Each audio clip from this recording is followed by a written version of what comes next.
Raheem, what is your take on the last couple of hours, the last couple of days of this new Trump administration?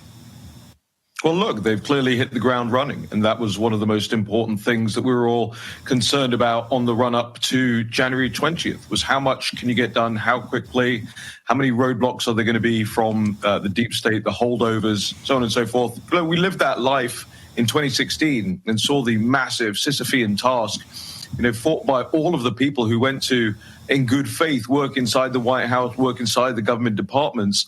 And after the election, after the victory, after that enormous victory, the entire attention span flipped to how do we actually make these first few days, weeks, and months as rewarding as they can be for the American public. So it's great to see.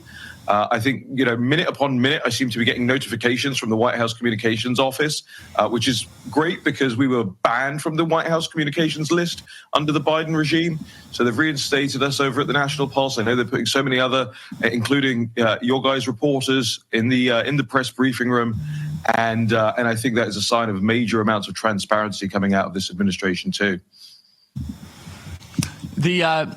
The immigration raids in particular, I want to talk about the United Kingdom, but it's rather remarkable. Even in the first administration, we did not see this kind of shock and awe, this kind of action. Is that correct, Raheem?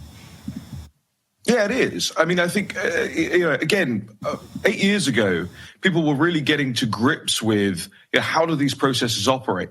And I think within the last 4 or 5 years, really, there's become ingrained institutional knowledge in MAGA world that says, the processes will work however we want them to work, actually. That's how the left approaches government, and that is how MAGA needs to approach government too.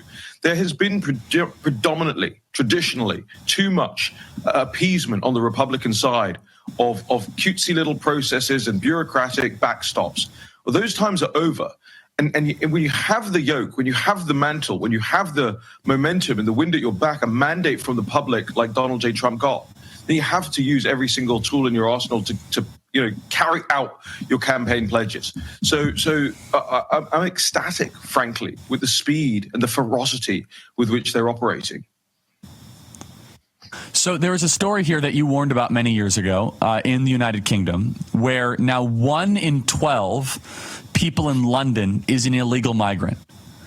You warned about this. I think we have the original tape of when you warned about it, but we will source that. What cut is it? Yeah. We're waiting. Let's play 143.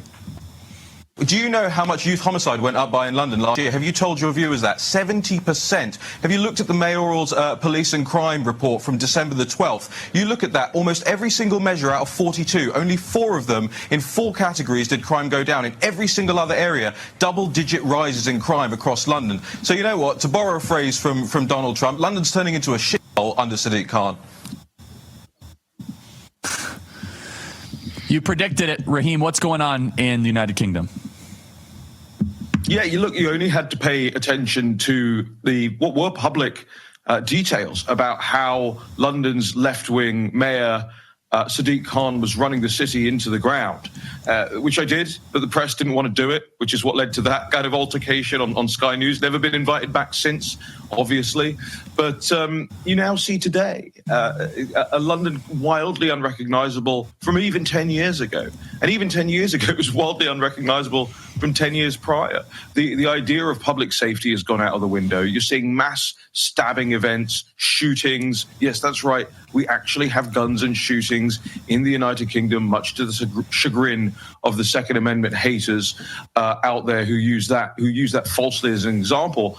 And you've got no integration. You've got no assimilation. Multiculturalism has led to pockets of foreign cities, enclaves inside our capital. It happens all across Europe. In 2017, I went across Europe and the United Kingdom. I wrote a book called No-Go Zones, which laid everything out. It was, here's what's going to happen in the next 10 years if we don't arrest this immediately. And surely enough, as the Telegraph reported yesterday, the story you allude to, 1 in 12 people in London now, up to 1 in 12, are illegal migrants illegal residents of the United Kingdom. And of course, that comes with a backstop, a plethora of issues with it. A higher level of criminality, higher levels of homelessness, higher levels of violence, sex trafficking, human trafficking, you name it. The illegal migrant population has all of those running rampant in their midst. And we continue to have a mayor and a city government that refuses to do anything about it. That is what you have avoided by electing Donald Trump this time around. So explain this to me, Raheem. Are there people in the United Kingdom that are looking at America with a fair amount of envy that you wish you could bring it back? What is the vibe within your homeland? Yeah, massively so. Look, I remember being probably the first MAGA hat owner in the United Kingdom back in 2015. And even my closest friends, my most right-wing acquaintances, sort of looked at me side-eyed and said, well, that's all a bit silly, right? And as time has progressed, and as people who have seen Donald Trump's track record, his commitment to all of this, how the movement has broadened so much, especially in the last 18, 24 months, much credit, Charlie, to you and your team who have done so much of that hard work that's led to that. They're now looking at it and going, you know what? You might have had a point with that MAGA hat back in 2015. And I can't tell you now, I see Brits all the time. I saw them on the Tunnel to Towers charity run last year, some of the firemen from over there. I see them all the time now. And they go, you know what? We wish we had somebody like Trump over in the UK. Now, look, it's possible. We know Nigel. We know he's got a big election in 2029, but it's a long way off. Some of President Trump's actions are almost hard to process because they're coming in at such a rapid pace, one of which was a full repeal of affirmative action.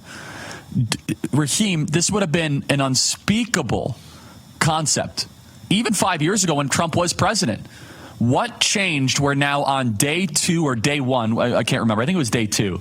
That President Trump just got rid of all affirmative action hiring practices in the federal government. What changed? Well, what really changed was the mandate, the public mandate for all of this stuff. And you've seen it popping up in places all across the country in smaller scales.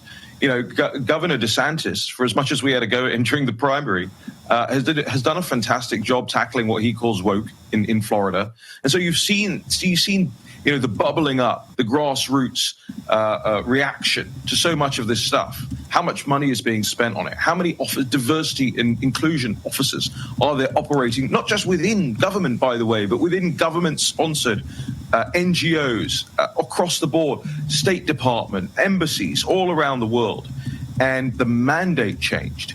So Donald Trump was actually given express orders by the voting public to end this stuff. And they just were not there 5-10 years ago. It was a pre Bud Light, Dylan Mulvaney kind of world.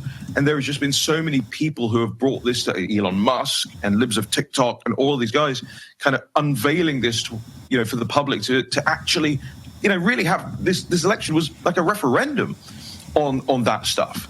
And en masse, the American public said, get rid of it now. Government should have certain statutory functions. That is not one of them.